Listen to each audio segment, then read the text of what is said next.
This class is gonna be a mix of your authentic self and some key strategy. If you have an itch to be creative, if you wanna create content, if you wanna tell your story or tell other people's stories, and you have a passion to just bring a point of view forward, this class is for you.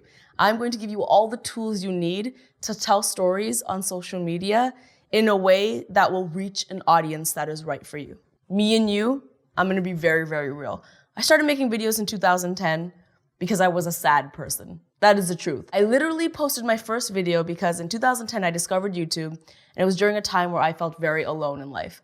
And I didn't feel like I had any type of community. I didn't feel like anyone could relate to my struggles in life. And so without much thought, I posted a video on this very new platform at the time, YouTube. What up everyone, it's your girl Superwoman. Today I'm going to teach you how to tie a side burlap up, or at least my version of a side burlap up. I think it got like 70 views. But I was blown away by the fact that it got 70 views. I didn't know 70 people, and so I thought, the internet must work. But what happened when I posted this video is I found a community online. You know, whether it was 1 or 2 comments, it was people saying, I can really relate to this. And also it's so nice to see a fellow brown girl having these thoughts and feelings. And so that really encouraged me to make a second and third video. It was never intended for me to ever make 2 videos a week. It was never intended for me to make consistent videos.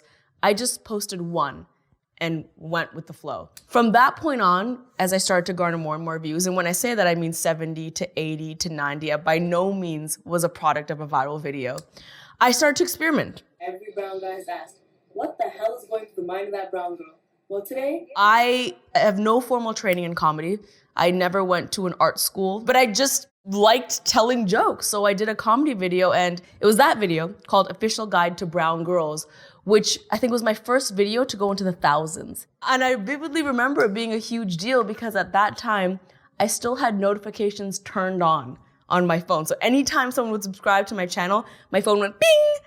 And I remember sitting in my friend's living room, watching TV, and my phone was going bing, bing, bing, bing. And that's when I knew, like, this could be something. So I went from a place of knowing nothing to today, me sitting here in front of you, knowing some things. And my approach today is honestly a combination of both time periods. It is remaining authentic. So yes, I know now how to use a camera. I know now how to edit. I know now how to script. But for me, the key to everything is still storytelling.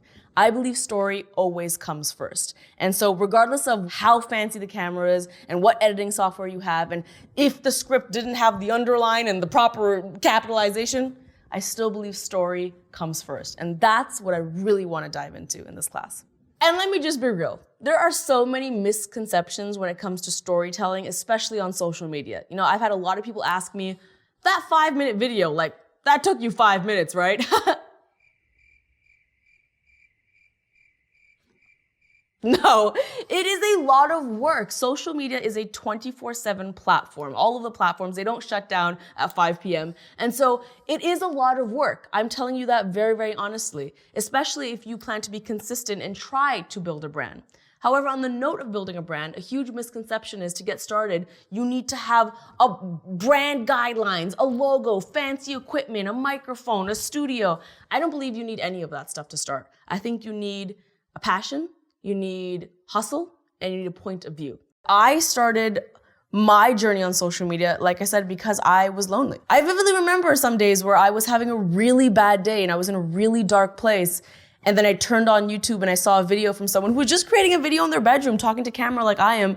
And it turned my day upside down and it flicked a switch in my brain. And I always told myself, my main goal online is to be that switch for someone else. Because I know the power of that switch, seeing someone, relating to someone on screen, feeling like you could reach through the screen and hug them because you're just connecting so much to what they say. And so for me, it's been a great honor to be that switch for many people. I think it's a beautiful give and take of me being inspired from social media and now me getting the chance to inspire other people, to tell stories that other people connect to. I've had people approach me and say, my little sister has never seen anyone like you on her screen, and I'm so glad that you now are someone she can look up to. And that means a lot to me, and that's really important, and that's what people should say to you. I want to give you the stepping stones to work towards your most wildest dreams. And you're talking to someone right now, me and you, who has had wild dreams come true, and I believe that you can do the same. Cue video where I shot with The Rock. That was okay. Whatever. Did it work? I think we should do it one more time though. Just I'll zoom in a little bit this time. You can shoot with your The Rock. I genuinely believe that. I'm so excited for us to take this wild ride together. Just me and you, baby. I encourage you to join along, apply these tips to your own content, and post in the project gallery. I cannot wait to stalk you. In the project gallery, obviously. All right, I'm gonna stop talking now because we're gonna dive in. In this next lesson, we're gonna talk about setting goals. Are you in? I hope you're in.